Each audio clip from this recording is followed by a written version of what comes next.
Okay, some of you have asked, how do you add a link in an assignment?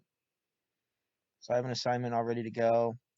It's going to be one of my instructional ones. I've already copied the link, so all I have to do is go here, insert or edit a link, and I'll paste my link in here.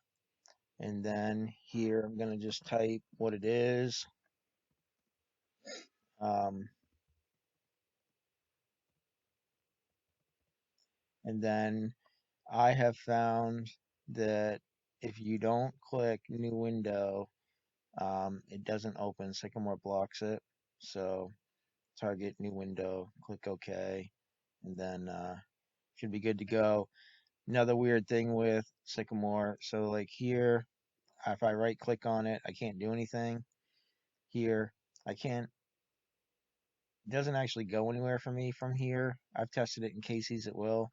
But if you just want to make sure your link is working, you can open in a new window by right clicking on it.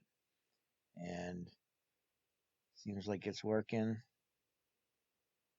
Just a little slow. Choose a term from the list. Right. So that is that.